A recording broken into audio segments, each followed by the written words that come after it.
आज महापर्व संवत्सरी का दिवस है और आज हमें विशेष धर्म आराधना, विशेष धर्म साधना करनी है और धर्म साधना के साथ-साथ हमें अपने जीवन की जो है वह पड़ताल करनी है कि हमारा बीता हुआ वर्ष कैसा बीता है। आइए चलते हैं आज की अंतकृत दशांक सूत्र की अर्थ सहित वाचना विवेचना की ओर।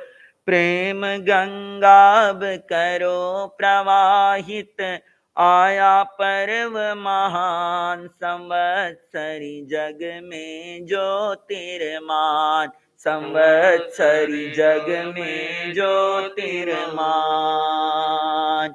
शुद्ध भाव से करे क्षमा का हम आदान प्रदान, संवत्सरी जग में ज्योतिर्मान, संवत्सरी जग में ज्योतिर्मान। संवत्सरिक पर्व मन भावन,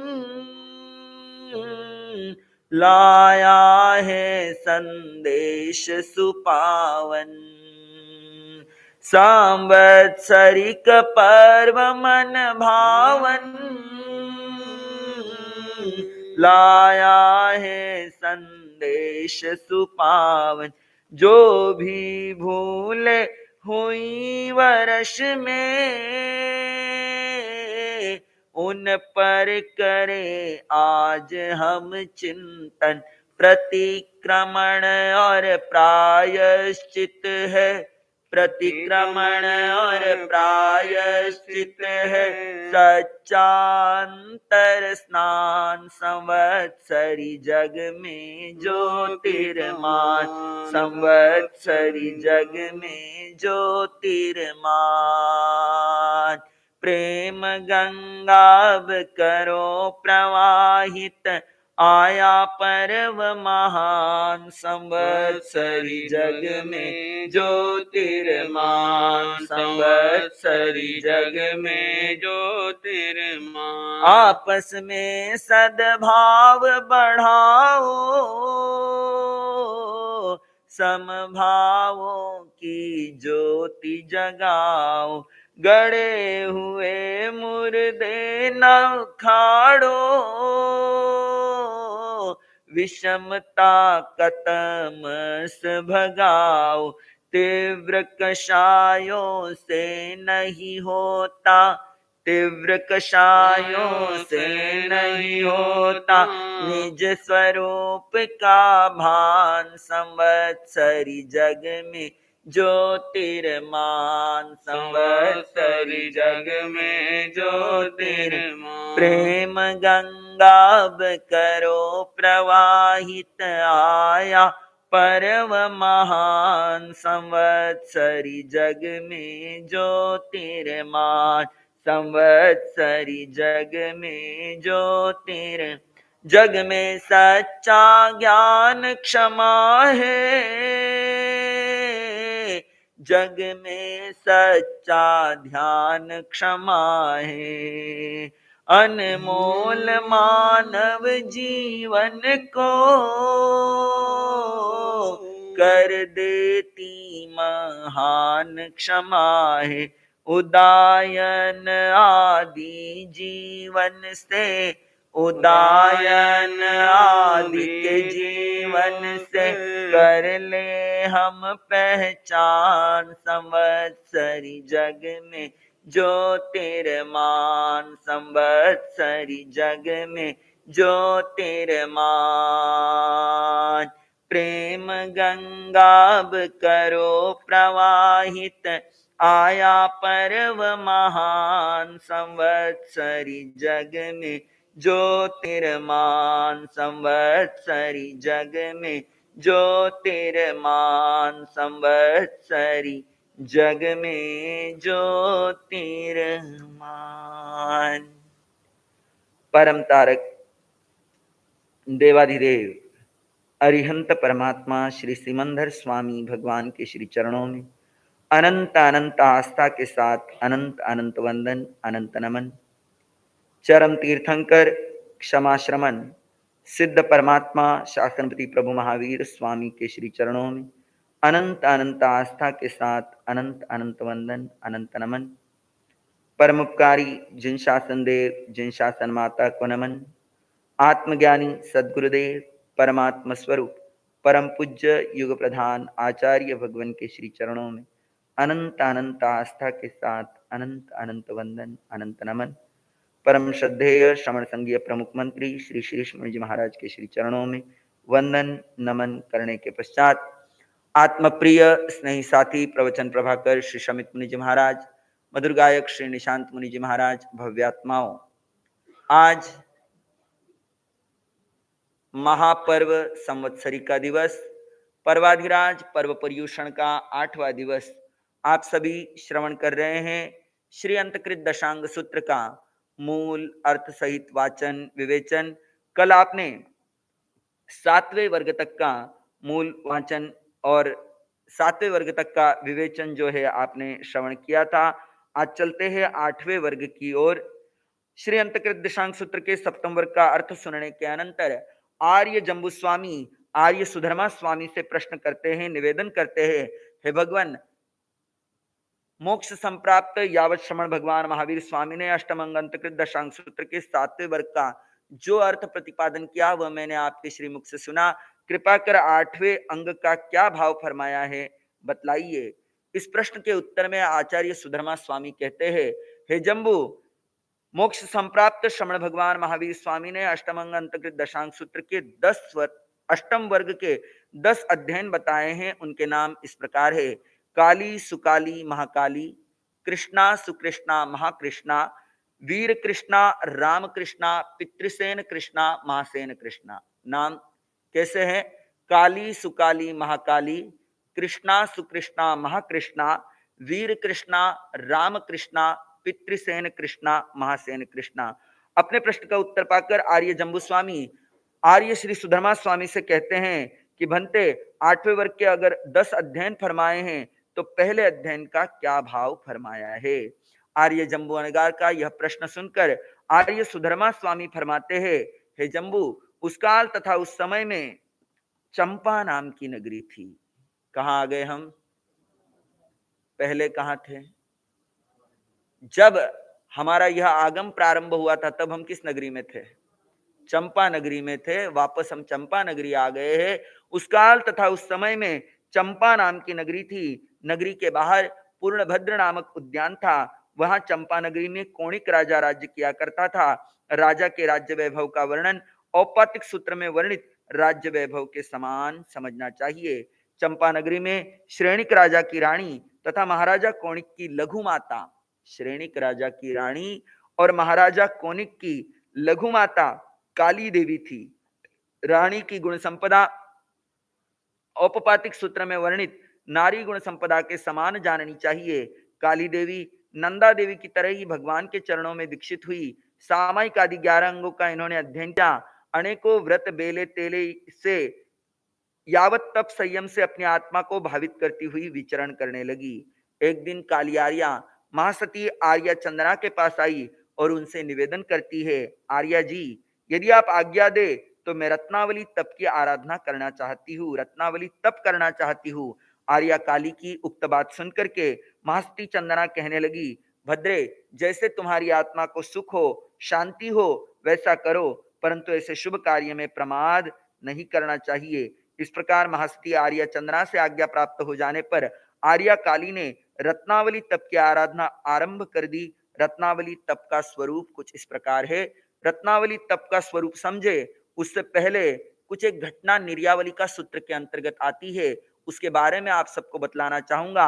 नंदा रानी आदि के वर्णन में राजगृह नगरी तथा राजा श्रेणिक का उल्लेख है और यहाँ पर चंपा नगरी तथा कोणिक राजा का इससे पता चलता है। काली आदि का यह वर्णन राजा श्रेणिक के देहावसान के पश्चात पितृ शोकग्रस्त राजा कोणिक ने राजगृह को छोड़कर चंपा नगरी को अपनी राजधानी बनाया था। ये कहानी मैंने आपको पहले दिन ही बता दी थी। दूसरे दिन पर्वाधिराज पर्व पर्यूषण के दूसरे दिन मैंने आपको कहानी बताई थी कि कैसे उसके मन में भाव आया कि मैं पिता की सत्ता मुझे दे, पिता मुझे सत्ता तो देते नहीं, राजा बनाते नहीं, अपना उत्तराधिकारी बनाते नहीं, और किस तरह उसने अपने 10 भाइयों के साथ मिलकर के षड्यंत्र रचा है। अपने पिता को बंदी बनाया है, फिर माँ के चरणों में गया है और माँ ने उसे कहा कि कौन माँ अपने पितृघाती पुत्र का मुख देखना चाहेगी, जिस पिता ने तुझ पर जान लुटाई और तूने उस पिता के साथ क्या किया है। ऐसी सारी बातें जानने के बाद उसने वहां से उस राजगृह को छोड़ा और चंपा नगरी को राजधानी बनाया। ये जो वर्णन है ये चंपा नगरी का यानी महाराजा श्रेणिक के भव परिवर्तन के बाद का है। काली आदि दसों रानियों के वैराग्य उत्पन्न होने के पीछे जो घटना है वो निर्यावली का सूत्र में इस प्रकार मिलती है कि मगधेश्वर श्रेणिक ने अपने जीवन काल में, शांति रखो, महाराजा श्रेणिक ने अपने जीवन काल में चेलना के लघुपुत्र हल्ल और विहल्ल कुमार को देवनामी हार और सिंचानक हाथी उपहार के रूप में दिए थे। महाराजा श्रेणिक ने अपने जीवन काल में चेलना के लघुपुत्र जो थे हल्ल और विहल्ल कुमार उनका नाम था, एक को देवनामी हार दिया था और एक को सिंचानक हाथी उपहार के रूप में दिया था। वे दोनों कुमार अंतःपुर के साथ इन दोनों वस्तुओं का उपभोग करते हुए आनंद से रह रहे थे। वो जमाना था, इतने बड़े बड़े राजमहल होते थे। आपका ये अवध संग्रीला जो है ना, इतना बड़ा तो एक महल हो सकता है, इससे बड़ा भी हो। तो इतने बड़े बड़े महल होते थे, तो वो वहां पर अपना जो है जीवन सुखपूर्वक यापन कर रहे थे, बड़े मस्ती के साथ वहां पर वो रहते थे। तो हल्ल और विहल्ल कुमार के पास वो देवनामी हार और सिंचानक हाथी थे। चंपा नगरी के निवासी उनके सुखी जीवन और हार और हाथी के उपभोग की प्रशंसा करते रहते थे और कहते थे कि वास्तविक हल्ल और विहल्ल कुमार तो वास्तव में राज्य लक्ष्मी का सुख भोग रहे हैं, राजा कोणिक तो सिर्फ राज्य का भार ढोता है। कोणिक की पटरानी पद्मावती ने जनता की बात सुनकर महाराजा कोणिक से निवेदन किया कि महाराज, ये देवनामी हार और सिंचानक हाथी जो है ये तो राज्य की वस्तुएं हैं और ये राज्य के चिन्ह हैं, तो ये तो किसके पास होने चाहिए? राजा के पास ही होने चाहिए। या आपको ही शोभा देते हैं, उनको शोभा नहीं देते। कोणिक ने इस बात का उत्तर दिया कि पिताजी ने ये दोनों वस्तुएं मेरे दोनों छोटे भाइयों को उपहार के रूप में दी है, अतः उनसे वापस मांगना उचित नहीं है। परंतु पटरानी के अति आग्रह से विवश होकर राजा कोणिक ने हल्ल विहल्ल कुमार को इन दोनों वस्तुओं को लौटाने के लिए आज्ञा दे दी। कहते हैं बालहट श्रीहट उसके आगे सब जन हार जाते हैं। वो पटरानी पद्मावती बार बार कहने लग गई कि ये तो अमूल्य वस्तुएं राजा के पास ही होनी चाहिए, राजा की ही होती है, आप ये वापस लो, वापस लो। कहते हैं वो इतना हो गया कि उसने हल्ल और विहल्ल कुमार को कह दिया कि ये दोनों वापस लौटा दो करके। हल्ल विहल्ल कुमार दोनों ने नम्रता पूर्वक उत्तर दिया, बंधु हे भाई, अगर आप इन वस्तुओं के बदले हमें राज्य का एक भाग दे देवे, क्या कहा? राज्य का एक भाग अगर आप हमें दे दे तो हम ये दोनों वस्तुएं आपको लौटा सकते हैं। राजा कोणिक ने राज्य का बंटवारा करने से इनकार कर दिया और बलपूर्वक हार और हाथी लेना चाहा। बलपूर्वक कि भी राजा की वस्तुएं है तो बलपूर्वक उनको लेना चाहा। हल्ल विहल्ल कुमार को जब कोणिक के इन विचारों का पता लग गया तब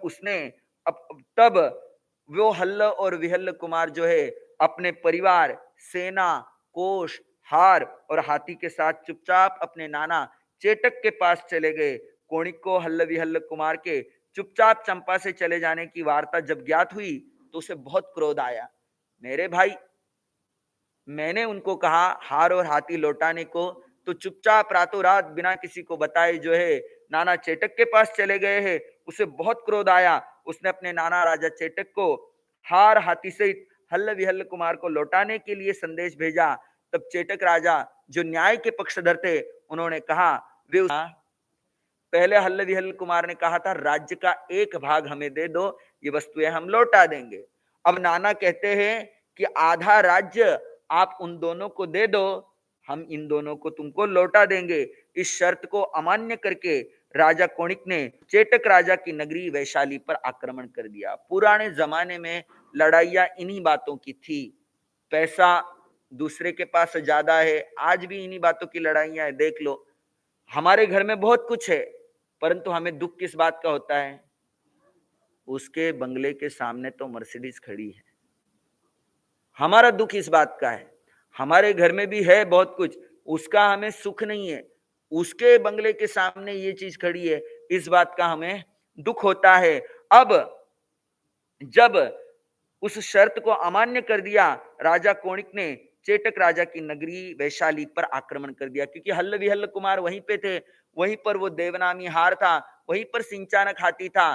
तो उन्होंने क्या कर दिया है, इधर से राजा कोणिक ने अपनी सेना लेकर के वहां गए हैं और जाकर के वहां पर जो है हमला कर दिया है, आक्रमण कर दिया है। कोणिक नृप के साथ उसके 10 विमाता पुत्र, भाई काली कुमार आदि सेनापति के रूप में युद्ध के मैदान में आए। भयंकर नरसंहार हुआ। वे 10 सेनापति चेटक राजा के बाणों से काल के ग्रास हो गए। जो कोणिक राजा के 10 विमाता पुत्र थे, काली कादी कुमार, वे इधर राजा कोणिक की तरफ से युद्ध लड़ रहे थे सेनापति बन बन करके। आपने देखा ही होगा महाभारत रामायण में कैसे युद्ध होते हैं। उस जमाने में ऐसे ही युद्ध हुआ करते थे। और नाना चेटक के सामने वे जब आए तो चेटक राजा के बाणों से काल का ग्रास हो गए। इसी बीच परमात्मा प्रभु महावीर चंपा नगरी में पधारे। वहां पर परमात्मा का समोसरण लगा। काली आदि 10 ही रानियां, काली सुकाली महाकाली, कृष्णा सुकृष्णा महाकृष्णा, वीर कृष्णा, राम कृष्णा, पितृसेन कृष्णा, महासेन कृष्णा आदि ये रानियां जो है, ये भगवान के चरणों में गई है और भगवान से प्रश्न पूछा है कि युद्ध से लौटने पर, क्या प्रश्न पूछती है कि युद्ध से लौटने पर क्या वे अपने पुत्रों का मुख देख सकेंगी या नहीं, यह प्रश्न पूछा है। तो भगवान ने इस पर कहा है कि वे तो युद्ध में काम आ गए हैं। इतना भीषण नरसंहार हुआ था, कहते हैं एक दूसरे को देखना नहीं चाहते थे कोई, बस संपत्ति हड़पने के लिए। ऐसी कठिन परिस्थिति थी।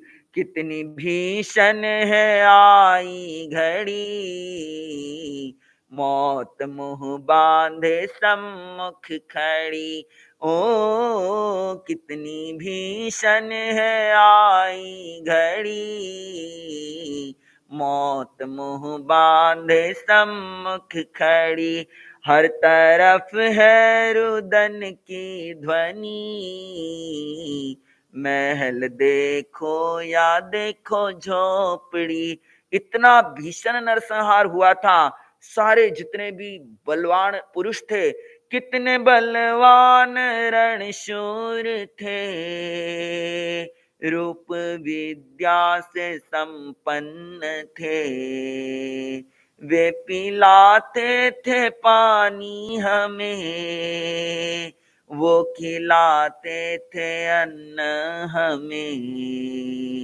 सोचते सोचते रो पड़ी, मौत मुंह बांधे सम्मुख खड़ी।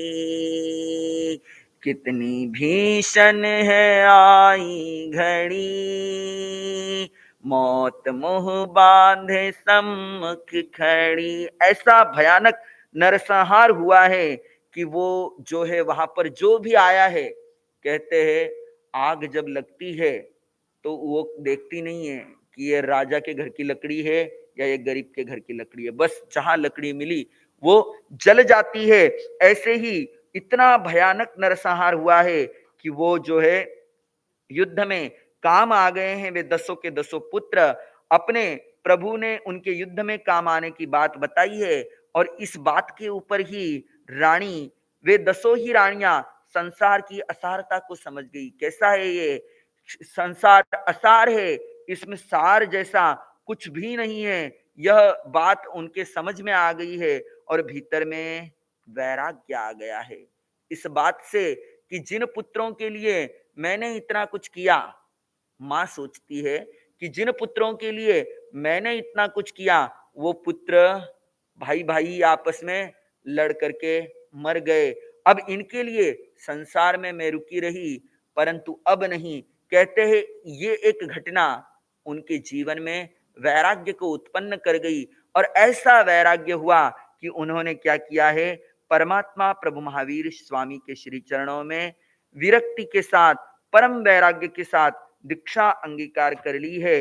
ये बात जो है निर्यावली का सूत्र में आती है। और दीक्षा लेने के बाद काली देवी ने नंदा देवी की भांति ही भगवान के श्री चरणों में वंदन नमस्कार करके, उसके बाद आर्या चंदना के श्री चरणों में वंदन नमस्कार करके आर्या से पूछा है कि मैं रत्नावली तप की आराधना करना चाहती हूँ। क्या होता है रत्नावली तप? आज का दिन जो है संवत्सरी का दिन है, आज का दिन तप त्याग का दिन है, तो आज सिर्फ तपस्या तपस्या की ही बातें करेंगे। रत्नावली एक विशेष प्रकार का तप है। रत्नावली किसे कहते हैं? रत्न आवली, दो शब्दों से मिलकर के एक शब्द बना रत्नावली। रत्न यानी रत्न, हीरा पन्ना माणक मोती जो आप पहनते हो उनको रत्न कहा जाता है, वे रत्न। आवली यानी पंक्ति, लाइन, लाइन समझते हैं, पंक्ति समझते हैं। तो रत्नों को विशेष पंक्तिबद्ध रखना उसका नाम होता है रत्नावली। रत्नावली एक आभूषण विशेष होता है, उसकी रचना के समान जिस तप का आराधन किया जाए उसको रत्नावली तप कहते हैं। जैसे रत्नावली भूषण जो वो हार है गले का, वो दोनों ओर से आरंभ करने पर पहले सूक्ष्म होता है, फिर स्थूल होता है, फिर उससे अधिक स्थूल होता है, मध्य में विशेष स्थूल मणियों से युक्त होता है। वैसे ही जो तप रत्नावली की तरह आरंभ में स्वल्प, फिर अधिक, फिर विशेष अधिक होता चला जाता है, उस तप को रत्नावली तप कहते हैं। जिस प्रकार रत्नावली हार शरीर की शोभा बढ़ाता है। आप आचार्य भगवान कहते हैं ना कि आप बढ़िया से बढ़िया हार कब पहनते हो? स्वयं के लिए नहीं, किसी दूसरे को दिखाना हो, शादी ब्याह में जाना हो, वहां पर चार लोग देखे, फिर उन चार लोगों में से दो लोग, अरे कितना सुंदर हार पहना है, कहां से लिया आई? बस इतना सा उसने कह दिया तो समझो हमारा पैसा। हाँ, आप कह रहे हो। तो आपके मन में ऐसी भावना होती है। तो ये रानियां जो है, इन्होंने घर में रहते हुए भी ऐसे ऐसे आभूषण पहने थे, तो दीक्षा लेने के बाद भी इनका मन जागा है, अंतर्मन, कि हम भी उन आभूषणों की भांति तपस्या करें। तो उन्होंने क्या किया है? रत्नावली तप की आराधना की है। ये रत्नावली तप कैसे किया, तो इसके बारे में मैं आपको बतलाऊंगा कि ये एक हार है। हार है जो गले में पहना जाता है। इस हार के अंदर, जैसे हार इधर से शुरू हुआ, गले में हार पहनते तो हार किसे इधर से शुरू होता है। तो शुरू हुआ, पहले उपवास किया, फिर पारणा किया, फिर बेला किया, फिर पारणा किया, फिर तेला किया, फिर पारणा किया, फिर 8 बेले किए, है ना। 3 मणि लग गए, फिर यहाँ पर विशेष प्रकार के 8 मोती जड़े, फिर 8 बेले किए। हर बेले के बाद पारणा किया है, फिर पारणा किया, फिर वापस उपवास किया और शुरू हो गई तपस्या। मतलब शुरू तो उपवास से ही हो गई, फिर उपवास किया, बेला किया, तेला किया, चोला किया, ऐसे 16 तक तपस्या की है। कितनी? बीच में पारणा एक एक दिन का ही था, ये ध्यान रखना, ठीक है। 28 की, फिर पारणा किया, फिर 9 किए, फिर पारणा किया, फिर 10 किया, ऐसे 16 उपवास तक चढ़े हैं। उसके बाद 34 बेले किए हैं। पेंडेंट पहनते हैं ना, बढ़िया सा पेंडेंट आप पहनते हो ना, हार के बीचों बीच होता है, तो ऐसे 32 बेलों का एक पेंडेंट आता है, तो वो 32 बेले किए। उसके बाद वापस ऊपर चढ़िए, 16 किया, फिर पारणा किया, 15 पारणा, 14 पारणा, 13 पारणा, 12 पारणा, ऐसे एक उपवास तक गई। फिर पारने के बाद वापस 8 बेले किए, फिर वापस एक तेला किया है, फिर पारणा किया, फिर बेला किया, फिर पारणा किया, फिर उपवास किया, फिर पारणा किया। ये एक रत्नावली तप की परिपाटी हुई है। एक परिपाटी का काल 1 वर्ष 3 मास और 22 दिन लगे हैं, जिसके अंदर एक परिपाटी में 1 वर्ष और 24 दिन तो तपस्या के हुए हैं और पारने के दिन 88 हुए हैं। इसी 4 परिपाटियां की है। इस 4 परिपाटियों का इसके अंदर क्या है कि पहली परिपाटी के अंदर, मतलब पहली ये पूरी लाइन की है, तो सब पारणों में सभी विगय लिए, नॉर्मल पारणा किया है। उसमें घी भी खाया है, मलाई भी खाई, दूध, मतलब जो मिला घर में। ऐसा नहीं है कि मतलब जाकर के मांग कर, ऐसा नहीं, जो घर में गोचरी के लिए गए, जो मिला वो पारणे में ग्रहण कर लिया। तो पहली परिपाटी में हर तरह से पारणा किया है। दूसरी परिपाटी के अंतर्गत जो है, प्रथम परिपाटी के पारणे में यथेष्ट दूध, घी आदि सब पदार्थों का सेवन किया। दूसरी परिपाटी में दूध आदि विगयों का प्रयोग छोड़ दिया, यानी जो धारदार विगय होता है, धारदार विगय समझते हैं कि जैसे दूध है धार से गिरता है, जैसे ऊपर से घी लेते हैं वो धारदार विगय होता है, आदि तेल है, ऐसे धारदार विगयों का त्याग किया। परंतु रोटी चुपड़ी हुई आ गई, सब्जी छौंकी हुई मिल गई, तो वो ले सकते हैं। तो पहली परिपाटी में दूध, घी आदि सब पदार्थों का सेवन किया। दूसरी परिपाटी में दूध आदि ये जो धारदार विगय हैं इनका त्याग कर दिया। तीसरी परिपाटी में जो है नीवी से पारणा किया है, घी भी नहीं लिया है, सिर्फ नमक लिया है। घी आदि ये जो लेप होता है, जैसे घी चोपड़ते हैं तो उसको लेप कहते हैं, तो लेप का भी त्याग कर दिया। तीसरी परिपाटी में नीवी की है और चौथी परिपाटी में पारणे में आयंबिल किए है। कितना कठिन है।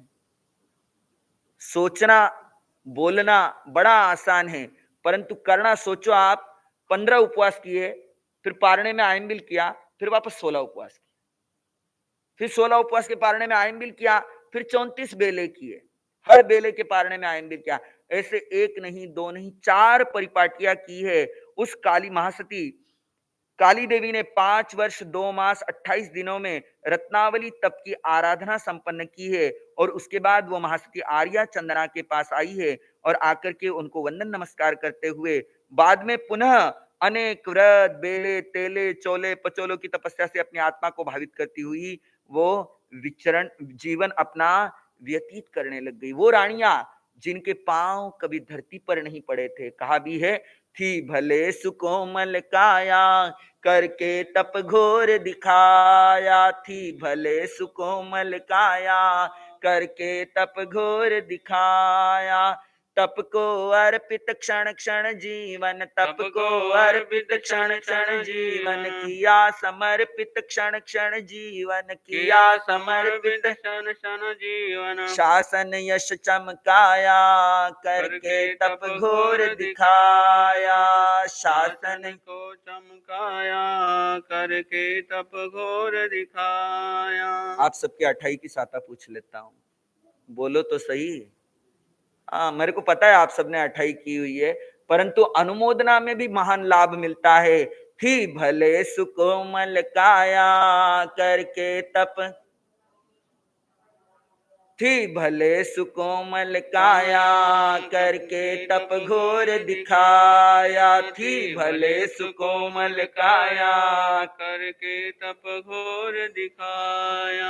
पाव पड़े ना जो धरती पर, पाव पड़े ना, संयम की तलवार है दुष्कर, संयम की धार पे उन्हें बढ़ाया, तप करके घोर दिखाया, धार पे उन्हें बढ़ाया तप करके। प्रभु की प्रेरक वाणी सुनकर, प्रभु की प्रेरक सांस सांस कर दीन्यो छावर, सांस सांस और परम पद पाया करके तप घोर दिखाया, और परम पद पाया।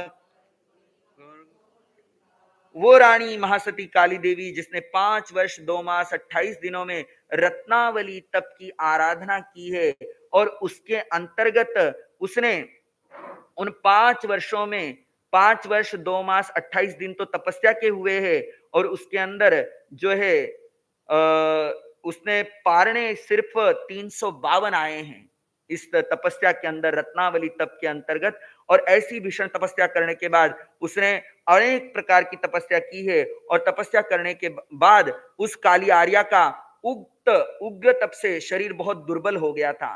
देखो, इतनी तपस्या की होगी तो शरीर कैसा कृशकाय हो गया, नाड़ियां दिखने लगी, शरीर केवल अस्थियों का पिंजर बन गया। जिस प्रकार कोयलों से भरी गाड़ी चलने पर शब्द करती है, ठीक उसी प्रकार अस्थियां भी शब्द करने लगी। भस्म से आच्छादित हवन की अग्नि के समान तप तेज की शोभा से भी वो अत्यंत सुंदर लग रही थी। शारीरिक बल जो है वो क्षीण हो गया था, परंतु आत्मा का इतना अनुपम बल भीतर में आ गया था, उस आत्मिक बल से वो सुंदर लग रही थी। एक बार अर्धरात्रि के समय उस काली देवी आर्या को एक विचार आया।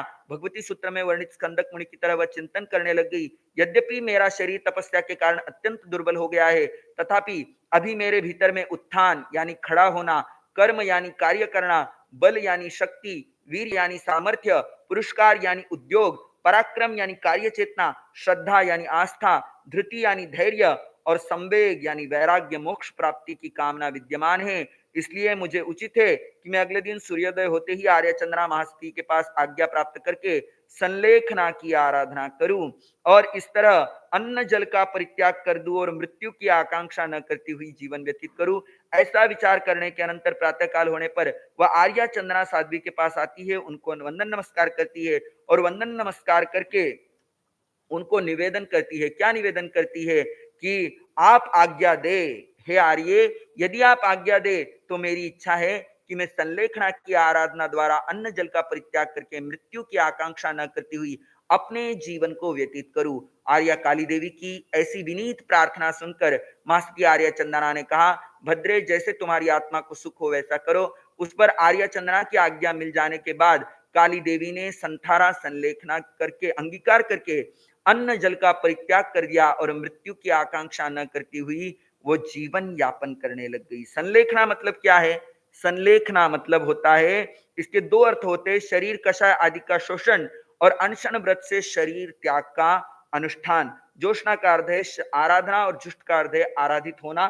संलेखना मतलब ये होता है कि हम तैयारी करें, तैयारी करें मृत्यु के स्वागत की। तो उसके लिए 12 वर्षों की हमारे यहाँ पर तपस्या बतलाई गई है संलेखना की आराधना की।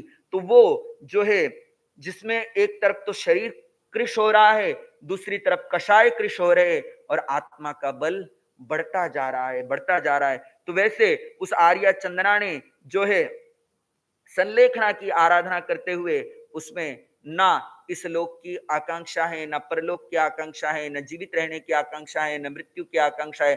संथारा जब करते हैं ना तो ये सब चीजें छोड़ देते हैं। तो इस तरह वह विचरण करने लग गई। आर्या काली ने महस्ती आर्या चंद्रा के पास सामायिक आदि 11 अंग शास्त्रों का अध्ययन किया। पूरे 8 वर्ष तक संयम पर्याय का पालन किया। 1 मास की संलेखना। कितनी साल की दीक्षा थी पता है? अभी बताया मैंने। कितने साल की दीक्षा पाली? 8 साल की दीक्षा पाली है। और उस 8 साल में तो 5 साढ़े 5 साल तो किसमें लगा दिए हैं? रत्नावली तप की आराधना में। सोचो कितनी आराधना, कितना त्याग, कितना वैराग्य होगा।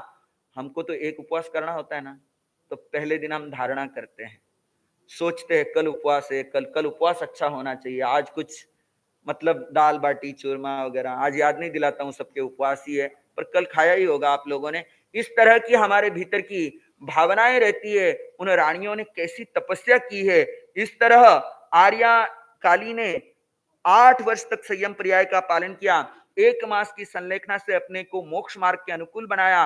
अनशन के द्वारा 60 भोजनों का परित्याग करके जिस उद्देश्य के लिए वह साध्वी बने थी, उस उद्देश्य को अर्थात सिद्ध पद को अंतिम श्वासोश्वास के साथ प्राप्त कर लिया। इस प्रकार हे जम्बू, श्रमण यावत मोक्ष प्राप्त प्रभु महावीर स्वामी ने अंतर्गत दशांग सूत्र के 8वें वर्ग के प्रथम अध्ययन का ये अर्थ प्रतिपादित किया है। कहने का तात्पर्य केवल इतना है कि उस रानी ने, जब वो राजा की रानी थी, उस समय में बढ़िया बढ़िया आभूषण पहने। आप भी घर में जब रहते हो, अच्छे से अच्छे गहने पहनते हो, बाहर कहीं जाते हो तो बढ़िया से बढ़िया सेट जो है संभाल के रखते हो और भावना रखते हो, ये सेट तो इस कार्यक्रम में पहनेंगे, ये सेट तो इस कार्यक्रम में पहनेंगे। उस रानी ने घर में रहते हुए भी ऐसे ही हार पहने हैं और जब दीक्षा ली है तो तप का हार पहना है। कैसा? तप का हार पहना है और तप का हार पहन करके अपने जो है जीवन को उस उन रानियों ने धन्य बनाया है। आगे चलते हैं अष्टम वर्ग के द्वितीय अध्ययन की ओर। द्वितीय अध्ययन है सुकाली देवी का, जिन्होंने कनकावली तप की आराधना की है। हे जम्बू, उस काल तथा उस समय में चंपा नाम की नगरी थी, उसके बाहर पूर्णभद्र नाम का एक उद्यान था। वहां कोणिक राजा राज्य किया करते थे। श्रेणिक महाराजा की धर्मपत्नी तथा कोणिक राजा की लघुमाता सुकाली नाम की देवी है। जिस प्रकार काली देवी दीक्षित हुई, उसी प्रकार सुकाली देवी भी भगवान के चरणों में दीक्षित हुई। उन्होंने भी आचारांग आदि 11 अंग पढ़े, व्रत बेले चोले आदि तपस्याओं के द्वारा अपनी आत्मा को भावित किया और एक बार उन्होंने आर्या चंदना के श्री चरणों में उपस्थित होकर के निवेदन किया, हे भंते, हे आर्य, यदि आप आज्ञा प्रदान करें तो मेरी इच्छा है मैं कनकावली तप की आराधना करूं। क्या करूं? कनकावली तप की आराधना करूं। कैसे होती है कनकावली तप की आराधना? रत्नावली तप आपने सीख लिया, उपवास बेला तेला, सेम वैसे ही है ये कनकावली तप भी। बस अंतर क्या है? जहां पर 8 बेले किए हैं वहां 8 तेले किए हैं। जैसे उपवास बेला तेला, फिर 8 तेले किए, फिर एक उपवास से लेके 16 उपवास तक जो है लगातार तपस्या की है, फिर 34 तेले किए हैं, फिर 16 उपवास से लेके एक उपवास तक सारी तपस्या की है, फिर वापस 8 तेले किए हैं और तेला बेला और उपवास किया है। इस तरह एक परिपाटी करने में तपस्या तपस्या के अंदर 1 वर्ष और 5 मास 12 दिन लगे हैं, जिसमें तप के दिन जो है 1 वर्ष 2 मास और 14 दिन थे और पारने के दिन 88। 4 परिपाटी के अंतर्गत 5 वर्ष 9 मास 18 दिन लगे हैं, जिसमें 4 वर्ष 9 मास और 26 दिन तो तपस्या के और 352 दिन पारने के थे। इस तरह रत्नावली तप की भांति ही आर्या सुकाली ने कणकावली तप की आराधना की है और यहाँ पर इस आराधना के बाद आर्या सुकाली ने 9 वर्ष तक का, आर्या काली ने 8 वर्ष संयम पाला है, इन्होंने 9 वर्ष तक संयम पर्याय का पालन किया है और अंत में जन्म मरण पर समाप्त करके जो है सिद्ध बुद्ध और मुक्त पद को प्राप्त किया है। हार पहना है किसका? कनकावली तप का। कनक आवली, कनक होता, कनक बोलते हैं सुवर्ण को, सोने को। आवली पंक्ति, सोने की ऐसी सुंदर पंक्तियां जो घरों में पहनी थी, वैसी ही तपस्या के रूप में अपने गले में, कंठ में वो धारण की है। कनकावली तप, जहां जो आभूषण विशेष है उसे कनकावली कहते हैं, जिससे जैसे सोने को कहते हैं जितना अग्नि में डालो उतना शुद्ध होता है, वैसे तप के भीतर ये आत्मा जितनी लग जाए उतने उसका कर्म मैल छटता चला जाएगा। आत्मा तो शुद्ध ही है, वो मैल जो है ऊपर का वो छटता चला जाएगा। आत्मा में विशुद्धि और निर्मलता का संपादन इस तप के द्वारा होता है। ये कनकावली तप है, आत्मशुद्धि का मुख्य साधन है। शास्त्रकारों ने ज्ञान, दर्शन, चारित्र और तप, इन चारों को मोक्ष का साधन माना है, तथापि व्यवहार पक्ष में तप को ही विशेष स्थान दिया गया है, इसलिए इसे चारित्र के अंतर्भूत न करते हुए इसका पृथक उल्लेख किया गया है। आगे चलते हैं तीसरे अध्ययन महाकाली देवी की ओर। महाकाली देवी ने यहाँ पर दूसरे अध्ययन में सुकाली देवी का जिससे जीवनचर्या का वर्णन किया गया है, उसी प्रकार तृतीय अध्ययन में महाकाली देवी के त्याग, वैराग्य और संयम प्रधान जीवन को समझना लेना चाहिए। दोनों में अंतर केवल तपस्या की आराधना का है। महासती सुकाली ने कणकावली तप की आराधना की थी, परंतु महाकाली महासती ने क्षुल्लक सिंह निष्क्रिय तप की आराधना की है। इस तप में सिंह की क्रीड़ा की तरह चढ़ते उतरते उपवासों की परिपाटी होती है। इस तप में क्षुल्लक और महालय ऐसे दो होते हैं, क्षुल्लक सिंह निष्क्रिय तप, एक महासिंह निष्क्रिय तप, ऐसे दो तप होते हैं।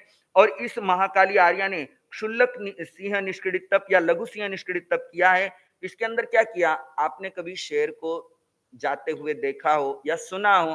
देखना तो पता नहीं, आपने देखा भी होगा, कहीं सफारी में गए होंगे, कहीं जो ऐसे जू वगैरह होते हैं वहां जाकर के शेर क्या करता है, थोड़ा चलता है, फिर पीछे मुड़ करके देखता है, फिर वापस चलता है, फिर पीछे मुड़ करके देखता है। ये तपस्या कुछ इस तरह से की जाती है। उपवास किया, पारणा किया, फिर बेला किया, फिर पारणा किया, फिर उपवास किया। बेले के बाद छोटी तपस्या क्या है? उपवास की। तो उपवास किया, पारणा किया, फिर बेले से बड़ी तपस्या क्या है? तेला किया, फिर पारणा किया, फिर तेले से छोटी तपस्या क्या है? बेला किया। इस तरह लगभग 9 उपवास तक बढ़ना है। उपवास किया, पारणा किया, बेला किया, पारणा किया, उपवास किया, पारणा किया, तेला किया, पारणा किया। इस तरह लगभग 9 उपवास तक आना है। फिर 8 उपवास किए, फिर वापस 9 उपवास, फिर उल्टा जाना है। 7, 8, 6, 7, 5, 6, 4, 5, 3, 4, 2, 3, 1, 2, 1। इस तरह ये तपस्या संपन्न होती है, जिसमें एक परिपाटी में तपस्या काल में 6 मास और 7 दिन लगते हैं। 4 परिपाटी में 2 वर्ष और 28 दिन लगते हैं, जिसमें एक परिपाटी में 5 मास और 4 दिन तो तपस्या के हैं और 4 परिपाटी में 1 वर्ष 8 मास 16 दिन तप के हैं, जिसमें एक परिपाटी के अंदर 33 पारणे आते हैं और 4 परिपाटी के अंदर 132 पारणे आते हैं। 4 परिपाटी समझ रहे हो ना? रत्नावली, कणकावली और ये लघु सिंह निष्क्रिय तप, आगे सब में 4 परिपाटियां चलेगी, जिसमें पहली परिपाटी में तो सभी विगयों का सेवन किया है, दूसरी परिपाटी में धारदार विगय का त्याग किया है, तीसरी परिपाटी में नीवी पारणे में नीवी तप किया है और चौथी परिपाटी में आयम्बिल तप किया है। लघु सिंह निष्क्रिय तप की आराधना करने के अंतर महासती महाकाली आर्या ने फुटकर यानी छोटी बड़ी अनेक तपस्याएं की है और उसके बाद संलेखना का संकल्प लेकर के उन्होंने अंतिम श्वासोश्वास में मुक्ति धाम को प्राप्त किया है। मैंने पहले ही बताया कि यह लघु सिंह निष्क्रिय तप जैसे गमन करता हुआ शेर अतिक्रांत यानी जिस मार्ग से वो चला है उस मार्ग की ओर पीछे मुड़ करके देखता है। उसी तरह सिंहावलोकन भी इसे कहते हैं।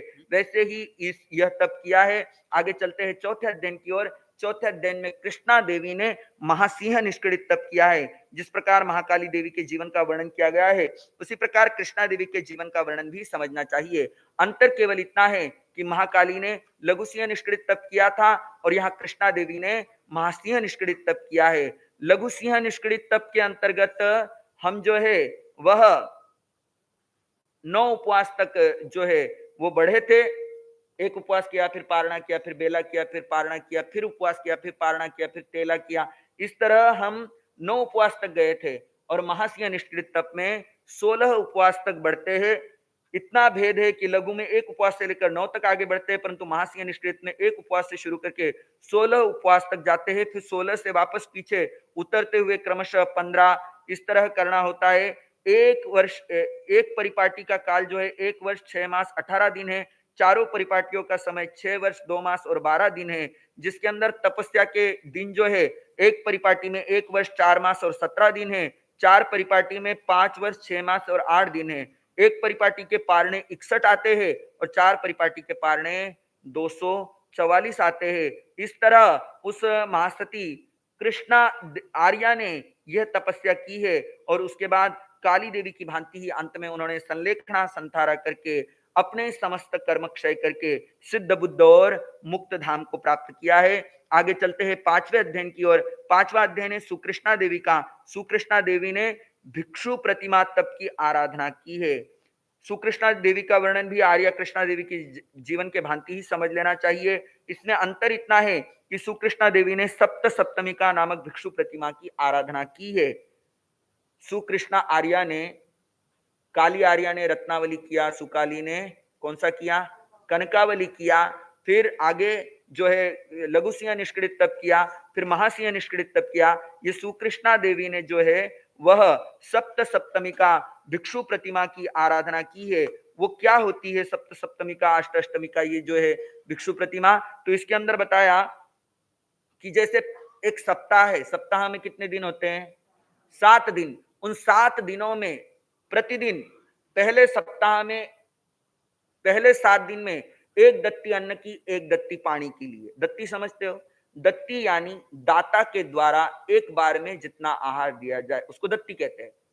बिना धार खंडित हुए, जैसे दूध बहरा रहे, एक बार में जितना बहरा दिया वो एक दत्ती हुई, धार खंडित नहीं होनी चाहिए। या रोटी बहरा रहे, जैसे एक साथ 4 रोटी उठा करके पात्रे में रख दी, वो एक दत्ती हुई। तो ऐसे पहले सप्ताह में एक दत्ती अन्न की, एक दत्ती पानी की। दूसरे सप्ताह में 2 दत्ती अन्न की, 2 दत्ती पानी की।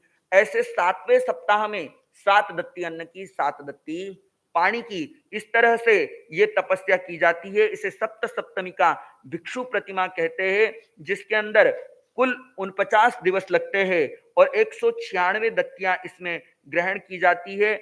उसके बाद वह जो है महासती सुकृष्णा आर्या जो है वह आई है अपने आर्या चंदना के श्री चरणों में और उनको पुनः निवेदन किया कि मैं अष्ट अष्टमी का भिक्षु प्रतिमा करना चाहती हूँ।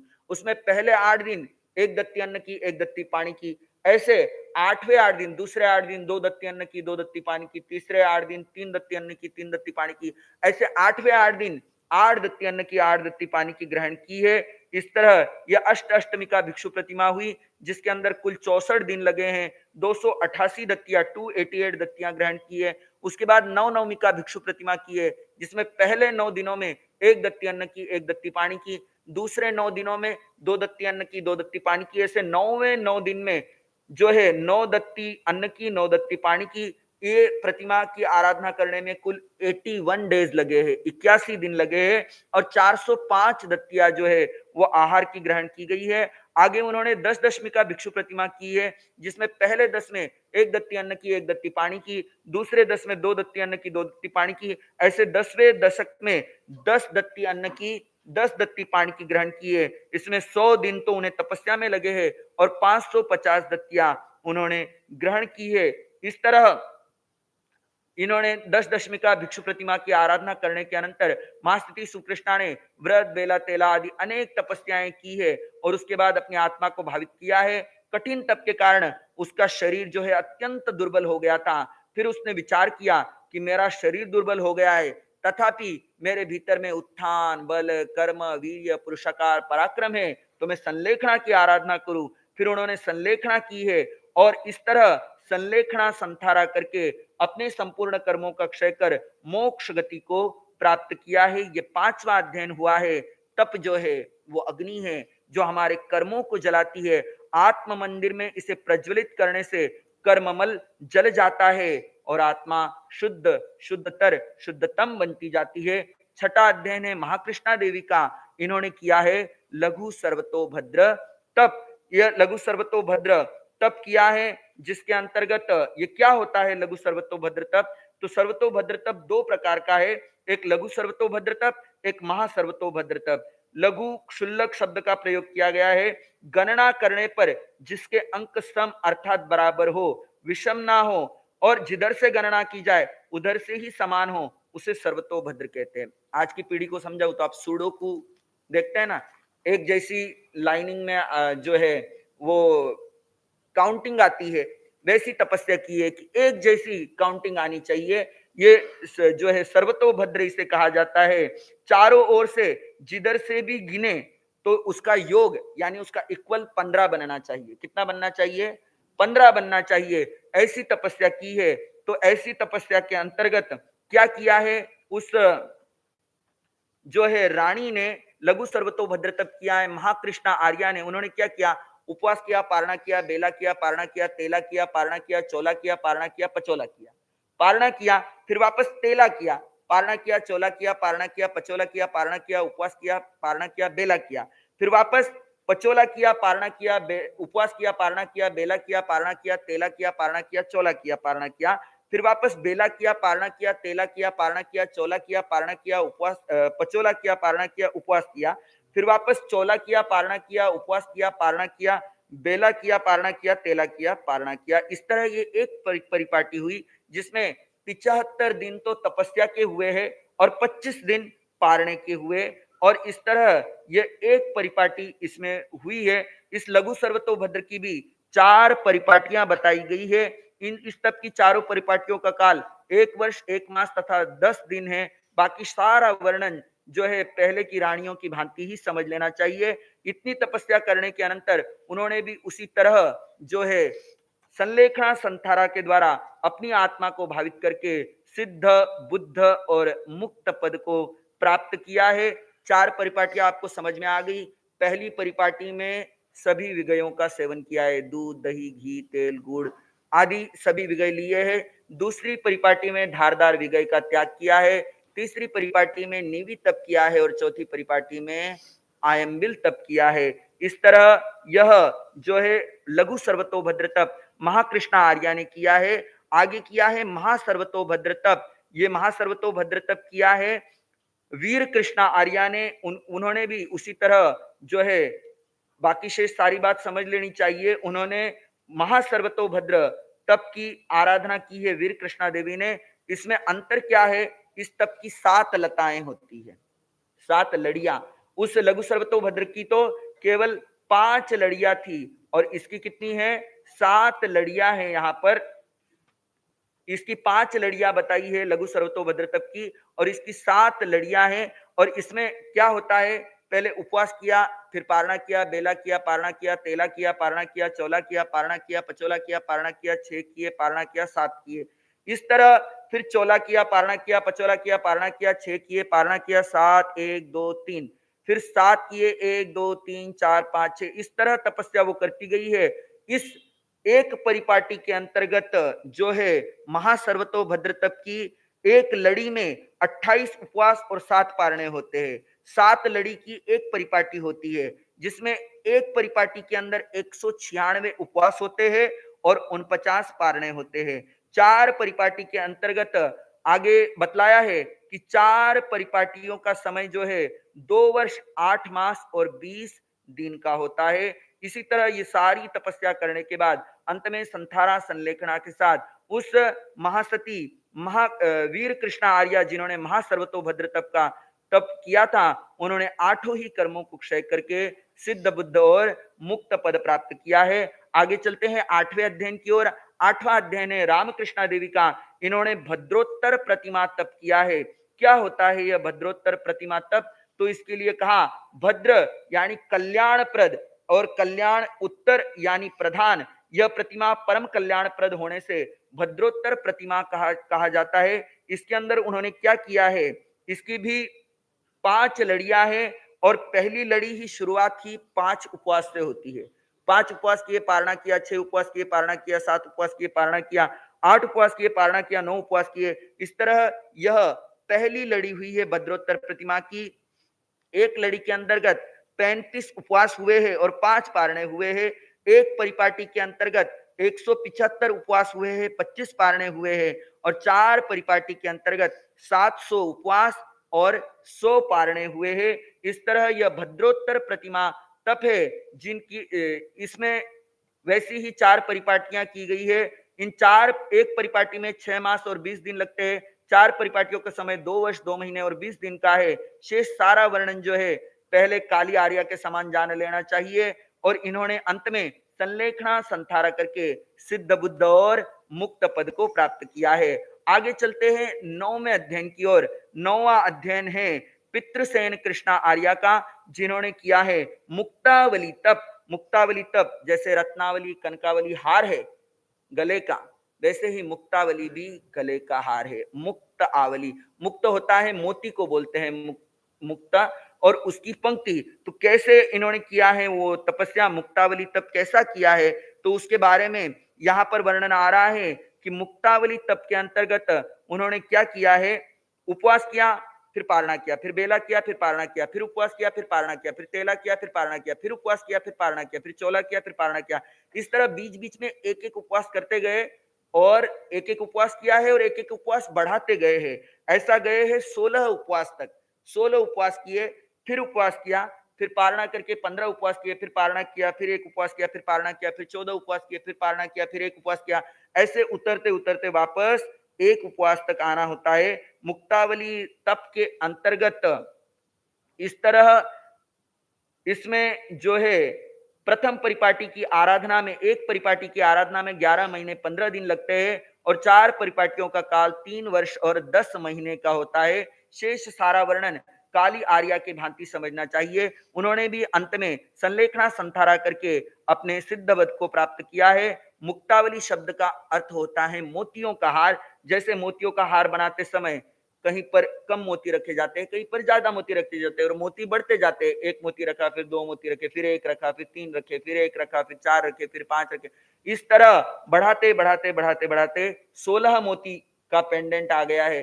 फिर 1 मोती, फिर 15 मोती, इस तरह कम करते करते करते वापस 1। इस तरह ये मुक्तावली तप हुआ है। जैसे वो हार गृहस्थ अवस्था में पहना था, वैसे ही यह हार जो है दीक्षा लेने के बाद तप का हार पहना है। और इस तरह यह जो है पितृसेन कृष्णा आर्या ने जो है मुक्तावली तप की आराधना की है। अंत में संथारा संलेखना करके सिद्ध बुद्ध और मुक्त पद प्राप्त किया है। आगे चलते हैं 10वें अध्ययन की ओर। 10वां अध्ययन है महासेन कृष्णा आर्या का। महासेन कृष्णा आर्या का, जिन्होंने क्या किया है? आयम्बिल वर्धमान तप किया है। यह तप तो आप जानते ही है, बहुत सारे लोग इस तप की आराधना करते हैं। आयम्बिल वर्धमान तप एक विशेष प्रकार का तप है। इसमें आयम्बिल तप को बढ़ाया जाता है। इस तप की आराधना में 14 वर्ष 3 मास और 20 दिन लगते हैं। इसमें क्या करते हैं? एक आयम्बिल करते हैं, फिर एक उपवास करते हैं, फिर 2 आयम्बिल करते हैं, फिर एक उपवास करते हैं, फिर 3 आयम्बिल करते हैं, फिर एक उपवास करते हैं, फिर 4 आयम्बिल करते हैं, उपवास करते हैं। इस तरह बीच बीच में एक उपवास करना है और एक एक आयम्बिल बढ़ाते जाना है। कब तक बढ़ाना है? 100 आयम्बिल तक बढ़ते जाना है। कितने आयम्बिल तक? 100 आयम्बिल तक। बीच में पारणा है ही नहीं, आयम्बिल का ही पारणा है। समझ में आया?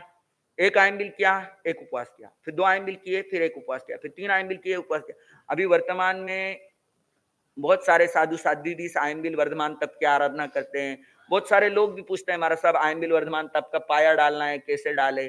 तो अभी इस तप के अंदर ऐसा हो गया है कि कोई 5 आयम्बिल तक चढ़ता है, कोई 7 आयम्बिल तक चढ़ता है। एक बार पाया डाल लेते हैं, उसके बाद फिर समय समय पे वो आराधना करते रहते हैं। परंतु आगम के अंतर्गत ऐसा वर्णन है कि बीच में पारणा करना ही नहीं है। एक आयम्बिल से शुरू करके 100 आयम्बिल तक करते जाना है, बीच बीच में एक उपवास करना है। इस तरह इस महासती महासेन कृष्णा आर्या ने आयंबिल वर्धमान तप की आराधना की है।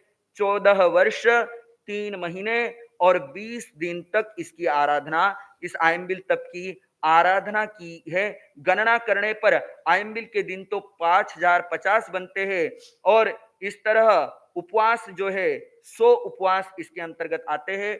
उसके बाद उस महासती महासेन कृष्णा आर्या के भीतर में एक संकल्प उत्पन्न हुआ है कि मुझे अब अनेक व्रत बेला तेला आदि तपस्या करनी चाहिए।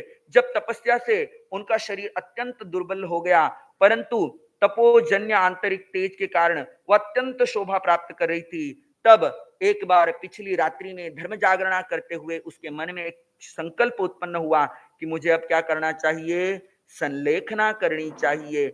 ऐसी तपस्या की है, ऐसी तपस्या की है, तो अब मुझे क्या करना चाहिए, संलेखना। तप कैसा किया है, पावन बने यह तप से देखो आत्मा, पावन बने तप से ये देखो आत्मा, जला दे भवों के कर्म बने परमात्मा, पावन बने तप से ये देखो आत्मा।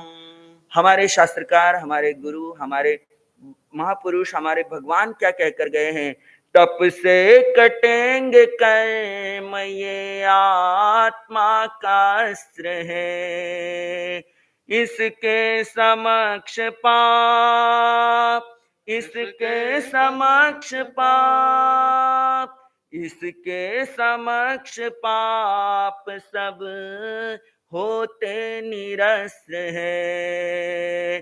तप से कटेंगे कर्म ये आत्मा का अस्त्र है। ये एक ऐसा हथियार है, तप एक ऐसा हथियार है जिससे सारे कर्म आप काट सकते हो। इस महासती महासेन कृष्णा आर्या ने आयंबिल वर्धमान तप के द्वारा अपनी आत्मा को भावित किया है। उसके बाद उन्होंने संलेखना की आराधना की है और इस तरह संलेखना की आराधना द्वारा 60 भक्तों को त्याग कर उन्होंने सिद्ध बुद्ध और मुक्त पद प्राप्त किया है।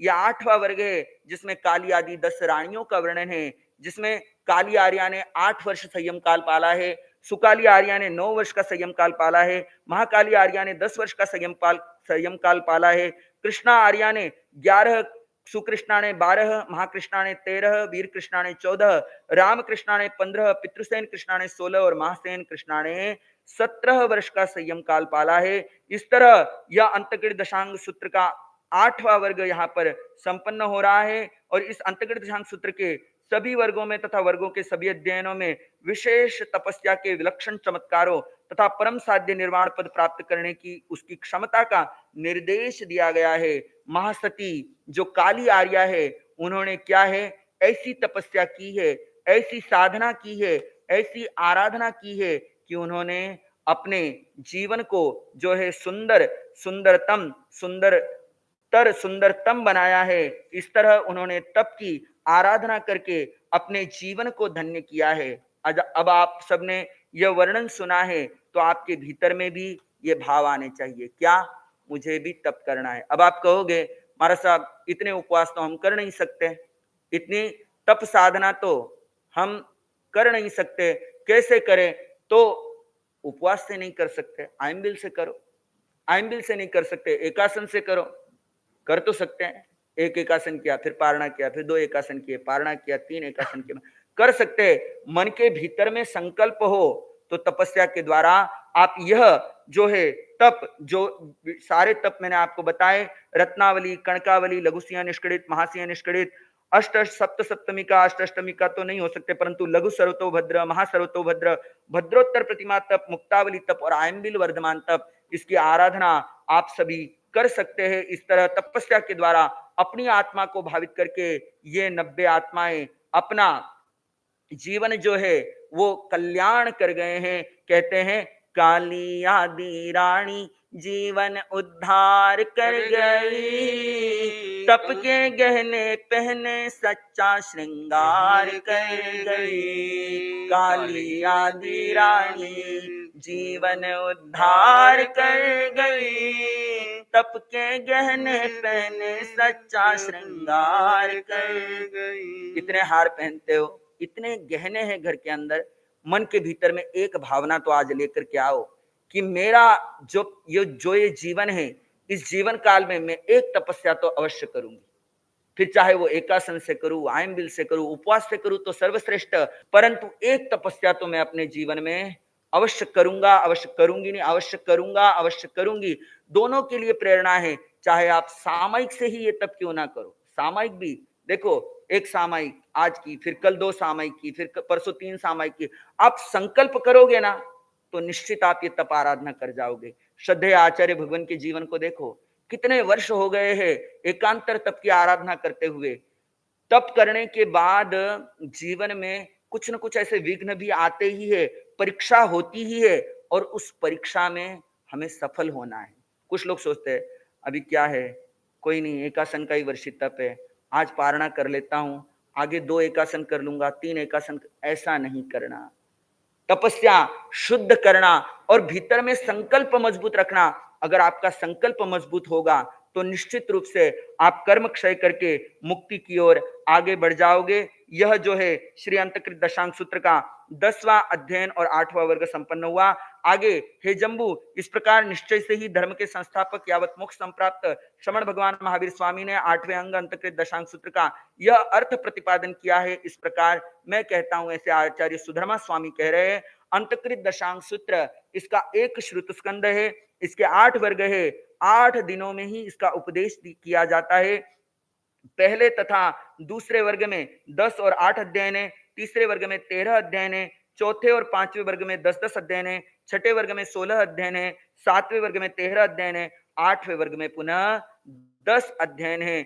जिस तरह इसकी जो है ये अंतकृत दशांग सूत्र जो है अंग शास्त्रों में 8वां अंग शास्त्र है, एक ही श्रुत स्कंद है और जिसके 8 वर्ग है, और इन 8 वर्गों में वर्णित सभी अध्ययनों का संकलन करने पर इनके 90 अध्ययन होते हैं। कितने होते हैं? 90 अध्ययन होते हैं, जिसमें 57 पुरुष साधक है, 57 पुरुष साधक है और 33 नारी साधक है, 33। इन्होंने तप संयम की कठोर साधना के द्वारा परम साध्य निर्वाण पद को प्राप्त किया है। 8 वर्गों में वर्णित इन अध्ययनों का वाचन 8 दिनों में करना होता है और यह क्रमशः 8 दिनों में एक एक वाचना जो है ये होती है। सामान्य रूप से कह दिया है कि 8 दिनों में इन 8 वर्गों का समावेश समाप्त हो जाना चाहिए।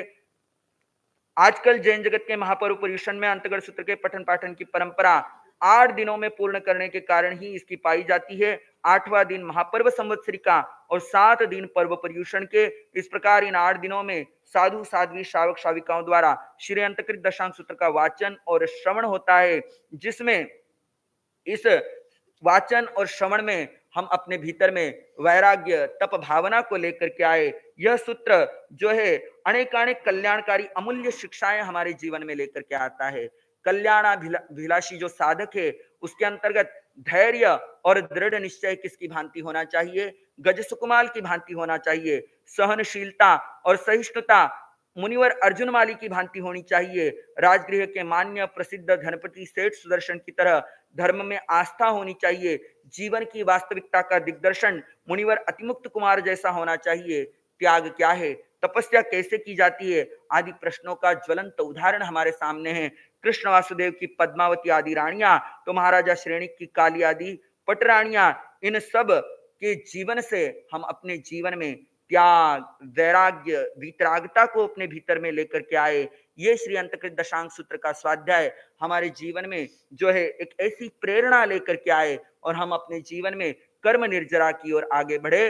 आओ जीवन भेंट चढ़ाए, सुनकर आगम की शिक्षाएं किया, मुनियों ने जो बलिदान, उन्हीं पर हम भी हो कुर्बान, उन्हीं पर हम भी हो कुर्बान। राज सुख वैभव छोड़ा, त्याग से नाता जोड़ा, साधना पथ पर आए ओ मुनिवर जी। अंत में सिद्ध गति को पाए, सुनकर आगम की शिक्षाएं आओ, जीवन भेंट चढ़ाए किया मुनियों ने जो बलिदान, उन्हीं पर हम भी हो कुर्बान। इन 8 पावन पवित्र दिवसों में श्री अंतकृत दशांग सूत्र की मूल और अर्थ सहित वाचना विवेचना करते समय भगवान की आज्ञा के विरुद्ध कुछ भी बोला गया हो, मुख से और आचार्य भगवान की साक्षी से बारंबार तत्समिच्छामि दुक्कडम, बारंबार तत्समिच्छामि दुक्कडम, बारंबार तत्समिच्छामि दुक्कडम, आगमे तिविहे पन्नते तंजा सत्तागमे अत्थागमे तद्भयागमे एवं श्री श्रुति ज्ञान के विषय में जो कोई अतिचार जम्बाइदम बच्चा मेलियम हिणक्षरम चक्रम पैण जाओ कालेण को सज्जाओ असज्जाइये सज्जाइयम भणता गुणता विचारता ज्ञान ज्ञानवंत की आशा जो में देवसी अय्या। आज महापर्व संवत्सरी का दिन है, में सेट कर लेंगे। भादो मास सुहाना नी आया, पर्व संवत्सरी आया, भादो मास सुहाना नी आया, पर्व संवत्सरी आया, तन मन ध्यान रानी आया, पर्व संवत्सरी आया हो। क्या पाया क्या खोया, अब तक जोड़ घटा कुछ कर लो। क्या खोया क्या पाया, जोड़ घटा कुछ कर लो। बीत गई जो बीत गई, अब भी आगे की सुध लो। बीत गई जो बीत गई, अब भी आगे की सुध लो। नर्तन फिर नहीं पाना नी आया, पर्व संवत्सरी आया, नर्तन फिर नहीं पाना नी आया, पर्व संवत्सरी आया, भादो मास सुहाना नी आया, पर्व संवत्सरी आया हो। क्षमा पर्व पर क्षमा भाव से क्षमा सभी को दे दो। क्षमा पर्व पर क्षमा भाव से क्षमा सभी को। मिच्छामि दुक्कडम कह मन से क्षमा सभी से ले लो। मिच्छामि दुक्कडम कह मन से गांठे खोलते जाना नी आया, पर्व संवत्सरी आया, गांठे खोलते जाना नी आया, पर्व संवत्सरी आया, भादो मास सुहाना नी आया, पर्व संवत्सरी आया, भादो मास सुहाना आया, पर्व संवत्सरी। आज का यह महान पर्व है संवत्सरी का पर्व। आज का पर्व है क्षमा याचना का पर्व। आज का पर्व है हम आपस के गिले मिटा के शिकवे मिटाएं और एक साल का पूरा लेखा जोखा, जैसे 31st आती है तो आप मिलाते हो ना, कितना टर्नओवर हुआ है, कितना प्रॉफिट हुआ है, कितना लॉस हुआ है। आज प्रॉफिट लॉस अपनी आत्मा का बैलेंस चेक करना है कि कहाँ थे, कहाँ पहुंचे हैं और कहाँ जाना है। इसके ऊपर हमको विशेष चिंतन करना है। मैं श्रद्धेय अरिहंत परमात्मा श्री सिमंदर स्वामी भगवान, परम उपकारी जिन शासन देव, जिन शासन माता, श्रद्धेय आचार्य भगवान श्रद्धेय मंत्री जी महाराज साहब से संवत्सरी संबंधी हाथ जोड़ करके बार बार क्षमा याचना करता हूं कि इन दिनों में विगत पूर्ण वर्ष भर में मेरे द्वारा जाने अनजाने कहीं कोई अविनय आशातना अभक्ति हुई हो, आपकी किसी आज्ञा का पालन मेरे द्वारा ना किया गया हो, तो उसके लिए मैं अंतःकरण से क्षमा याचना करता हूँ। क्षमा याचना करता हूँ वितराग साधिका निशा जी से, जिनके माध्यम से वो पावन पवित्र साधना हम सबको मिल रही है। आज प्रातःकाल आपने आलोचना सुनी, ऐसी आलोचना आपने पहले कभी नहीं सुनी होगी। कैसी दिव्य आलोचना थी जो अंतःकरण को झकझोरने वाली थी। वो दिव्य साधिका, वो वितराग साधिका अरिहंत आराधिका निशा जी, जिनकी इतनी गहरी साधना है, वो निरंतर उस भेद ज्ञान में रमण करते हैं। आज हाथ जोड़कर उनसे भी विगत वर्ष में हुई जाने अनजाने भूलों के लिए क्षमा याचना करते हैं। क्षमा याचना करते हैं पूरे अवध संग्रीला परिवारों से, है ना। यहाँ पर तो हमको गोचरी जाना है, पानी जाना है, कोई व्यवस्था होती है तो मुझे ही बोलना पड़ता है कि इधर ये होगा, इधर ये होगा। यहाँ के ट्रस्टियों से सबसे क्षमा याचना।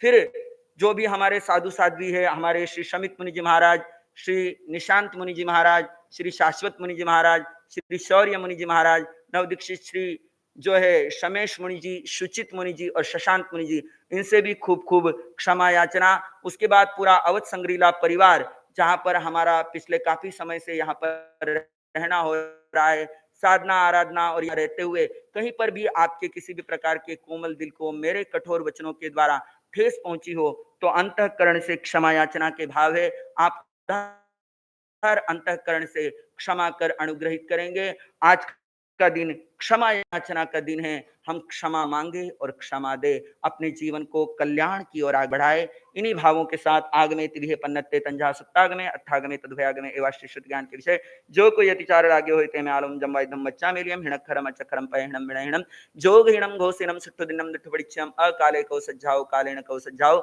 असज्जाइए सज्जाइयम सज्जाइए न सज्जाइयम भणता गुणता विचारता ज्ञान ज्ञानवंत की आशा की हो जो में देवसी अय्यार को तस्समिच्छामि छामि दुक्कडम तस्समिच्छामि दुक्कडम। क्षमा याचना हमारे पूरे स्टाफ से भी, अशोक जी है, नरेंद्र भाई है, सुभाष है, भीत है, इनसे अक्सर हमारा काम पड़ता रहता है। और मेरा थोड़ा बोलने का तरीका कुछ ऐसा ही है कि काम नहीं होता है तो थोड़ा मन में लगता है कि समय पे होना चाहिए था, हुआ नहीं तो कई